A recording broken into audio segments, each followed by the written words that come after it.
Ladies and gentlemen, we finally did it. We made it. All right. I finally hit the big time. A couple of days ago, I was featured on the front page of r/BJJ on the world famous Reddit.com. That is right.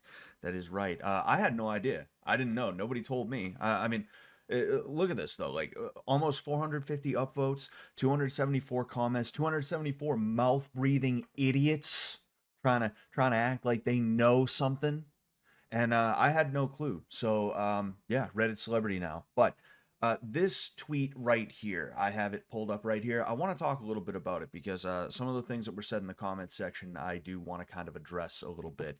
And we might as well just start off by reading the tweet. Half of the funky shit you see in jiu-jitsu is countered with stack or pressure, which was one of the revelations that made me stop caring about being good at it. People want 3D answers when a 1D answer will do, and they hate you for it. Now, before we even watch the video, I want to kind of explain what I mean by this part right here, which was one of the revelations that made me stop caring about being good at it. I don't mean you shouldn't try and get good at certain things in jiu-jitsu. Actually, when it comes to being a black belt, which I'm not yet, but I'm pretty close to it, I kind of had a revelation that black belts are not allowed to be bad at anything, specifically with positions and things like that. You can't have a black belt who's like, no, I don't do bottom game, I just do top game all the time. You got to have something for every situation. Does that mean you have to be an expert at everything, though? No, not necessarily. You're gonna develop things that, whether it's because you like it or because you have an easier time doing it, it just kind of becomes a part of what you do. It becomes a part of your game. And then there's going to be other things that maybe you know a little bit about it, but it's not really your go-to. And that's more of what I mean by this is more that, look, when it comes to a lot of the stuff you see on bottom, like this worm guard type thing that I saw popping up over the last however many years, or certain other guards, to be honest with you, I'm just not that interested in being an expert in that. I'm not interested in specializing in that. If that's your cup of tea, go right ahead, drink that up, just lap it up, lap it all up, but that's not mine. Okay. But with that said, I want to go ahead and watch this video that I used as an example. And a little bit of background. This is Roger Gracie right here. Some people consider him to be the greatest ever. This guy, I'm not sure who he is, but he is a black belt, so that's not a bad sign. I don't want to front load too much, so we'll just go ahead and watch it. This is legal. Hi, BJJ. Look at this. That's pretty nasty.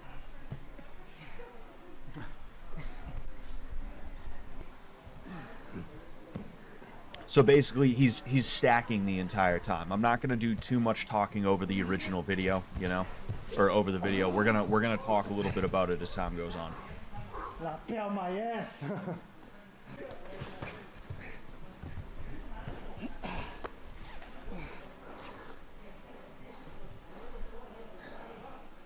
This is a guard pass. I think it is.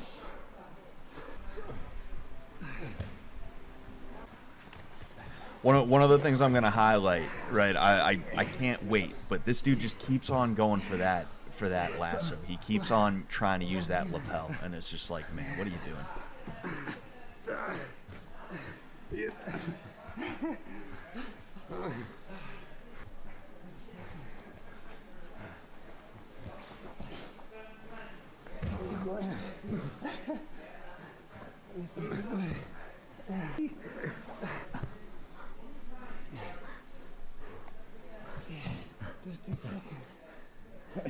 You wrap yourself. When it comes down to it, this guy, right? I'm sure he's a very talented grappler. Now, Roger Gracie is, like I said, considered to be a legend of the game, probably one of the greatest ever. And that's kind of my issue, is that there's a lot of people out there who are saying, dude, it's real easy to stack people when you're Roger Gracie. And it's like, what do you think? Roger Gracie's made of like metal or something like that? If you cut the dude, he's going to bleed. All right. He had to do certain things to get as good as he got. And if you do those same things, you can get probably about as good as Roger Gracie. Now, when it comes to athletic competition, that's a little bit different because there's other little pieces. But on a technical level, Roger Gracie is not just like using strength; he's using a bunch of different technique. And it's kind of this weird thing that a lot of people, especially smaller guys, get into where they simultaneously want to act like that's just big guy moves. And, it doesn't take much skill to do that kind of thing. But then also, one of the greatest guys to ever compete in the sport is using these big guy moves. So is it that they're big guy moves, or is it that Roger Gracie is just so good? Which one of those things is it? That's one of the things that, as a bigger grappler, and I'm not even the biggest. I'm only 6 feet tall, 240 pounds, and I'm fat. Not 240 pounds of muscle, but fat. That's not huge compared to a lot of the guys out there that are grappling in the heavyweight divisions and things like that. But as a bigger grappler, it's always bothered me when you have some pipsqueak, some dude who's a lot smaller than that, who they want to believe that their worm, butthole, dick tickle guard is like the greatest thing ever, and the way they invert, the way their butt cheeks spread when they invert, causes the absolute most leverage that you could possibly get, and because of that, you're just not going to be able to counter it. These people who want to think that way, when they end up facing off against somebody who's good with their stack, who's good with pressure, top pressure, all of a sudden they're mad, and it's like, oh, dude, but that's big guy moves. That's.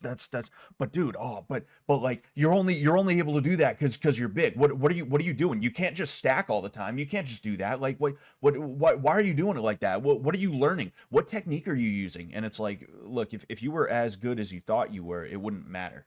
It wouldn't matter if that stuff you're doing was as practiced, was as good as you think it is. Well, then I don't think it would matter that much.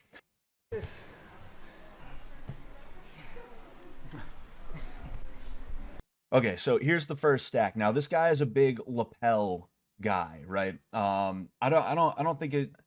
I mean, regardless of whether it's like a technical lasso or if he's going with something else with the lapel, he just keeps on pulling guard, and he keeps on trying to mess around with those lapels. And guess what ends up happening every time? He ends up getting stacked. Now, in this case, you can't see all that much right now, but what I will say is that there's two pieces here. One is that there is the stack, the obvious, right? That Roger is using his body to stretch this leg out, the leg that has the lapel on it. He's using that to stretch it out, and then he also has his arm around here. That is technique. That is leverage. He's not just on top of the guy, like weighing down on him or anything like that. There is a certain amount of thought out. This is a thought out move. Let's go ahead. And as you can see right here, he's kind of in a similar situation. I don't know if this is like a couple seconds in the future or if this is just another roll or something like that. But as you can see, he's got the shoulder pressure. He's got the crossface right here. And he's using his hand to grab the other side so that his head, meaning this dude's head, can't scoot out that way, so that he can't recover what is going to be a better guard. Now, the way this is working right now is, I'm going to go ahead and let it go. This guy would much rather be dealing with Roger being over here. He would much rather be actually carrying Roger's weight on his leg, meaning in line with the leg, so that he can actually use it to push away and control. But what Roger did was he stepped to the side. He changed the angle, and that's how he was able to end up in this situation. He also, you can see his arm right here. He has the lapel on the inside. This isn't just strength. It's not like Roger is just walking and like falling on top of the guy. He knows that there's a certain way that he's going to have to pressure down on this guy, because if he's just standing in front of him trying his best to push into his leg, or what appears to be legs here, he's going to end up getting pushed off by this guy. Whether you want to believe it or not, that's technique. That is a technical method of trying to get out of this. You see, it's the same position, right? Pretty much the same position. Again, this may be even the same roll, and the cameraman just switched angles and they cut it. I'm not 100% sure, but even here is another example of, okay, what is the best way I'm going to use my weight? Not just me fall on guy, me be heavy, but hey, how can I use my body in a way that is going to be smart. And what he does is when he ends up in a situation where he's able to, he takes this leg, he puts it over, and now he doesn't even have to worry about using his upper body to keep this guy's legs down. His leg is keeping this guy's legs down while his arm on this side is reaching through in that crossface, to make sure that this dude's head can't scoot out this way again. Like, we can sit here going on and on and on, and there is like one example where it is more strength than it is just technique, but I'm just trying to kind of prove a point here that uh it's not just about being big, it's about how you use your body, how you use what you have at your disposal, right? And obviously it's going to be a little bit easier when you are bigger. Obviously, that's just the way physics works, right? But there's a lot of guys out there, especially on that subreddit, that we're going to take a look at some of the comments on in a minute, and they're sitting there like, oh dude, well, it's I mean, it's easy to do that when you're over 200 pounds. Yeah, I get it. Just be big and strong. Haha. But like, what about the people that aren't?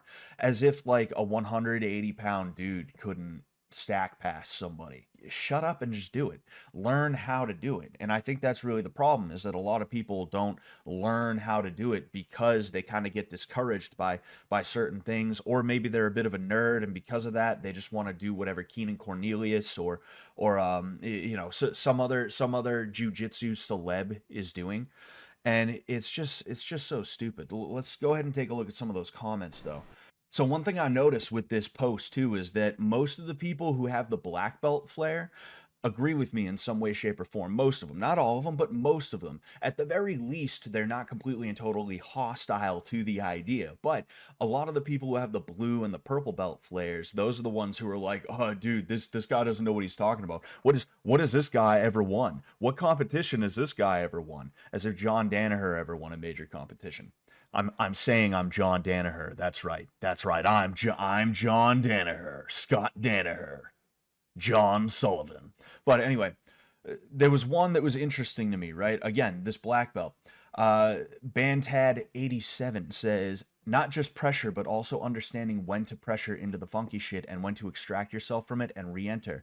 I think a lot of people think BJJ always needs to be done with forward progression. It's totally okay to back out and re-enter into more favorable exchanges. Also, pressure does work against larger opponents, but it's not usually a one and done scenario. You've got to repeatedly pressure them until they wear down, then they'll collapse. Exactly. I agree 110%.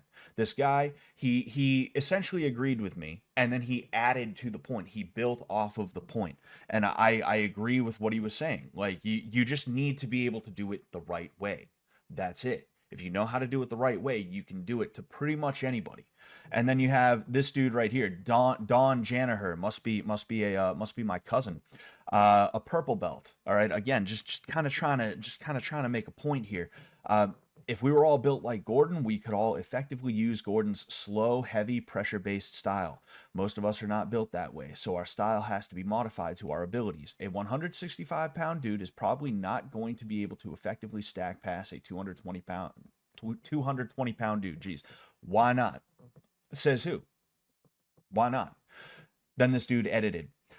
Not saying it's impossible to stack pass or use pressure when you're smaller, just saying that the return on investment is likely going to be higher for a style suited to your body type. There's a reason dudes built like Gordon don't use the same type of guard retention as dudes like Mikey Musameshi. And you know what? I'm not going to disagree with the underlying foundation of what this guy is saying. Yes, it's going to be better for you to play to your strengths, and that includes physical strengths as well, whatever God happened to give you. But we're not talking about styles here. We're talking about whether or not stack passing or just pressure is the proper way to try and defend against a lot of these things. And yeah, it is. It is, as we can see. And again, if it's not pressure as in me just lay on top of guy, it's going to be pressure as in, say, I'm looking for something specific here. There's a point where he ends up, yes, right here. There's a point where you see Roger, Instead of just trying to go in on the dude, what he does is he pulls him over to his side, and then he reaches over here to get what I'm going to assume is a grip. Yep, he ends up getting a grip on the belt. That was a smart move. There is an intelligence in the stack. There is an intelligence in the use of pressure that Roger has. And it's not just because he is the greatest of all time. It's because he's thought about this. He's put some thought into it. He didn't just write off top pressure and stack passing against this type of stuff as the big guy moves. He was like, hey, how can I make my body work for me? And how can I make pressure work for me since I happen to be so good at pressure? And because of that, this dude right here is on his side. Let's see if he's going to get out. Doesn't look like he's going to get out. I don't think he's going to get out. And again, it has nothing to do with Roger being huge. It has everything to do with the way that he moved. But back to it. There was another one, right? Because I want you to remember this. A 165-pound dude is probably not going to effectively stack pass a 220-pound dude. There's one that we're going to look for. There's one that we're going to look for. Terrible comments. A black belt. 165 pounds here. I love when I'm asked how much I weigh after a roll. 60% of my game is keep them away with my legs, and 40% is smash and pass. Well, I guess we got our answer. Why did the chicken cross the road? Can a 165-pound man stack a 220-pound man?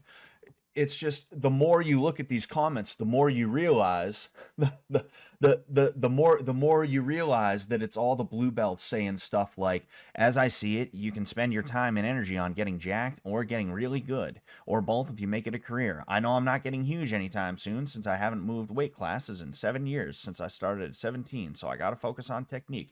You're right, you got to focus on technique. You 100% should focus on technique.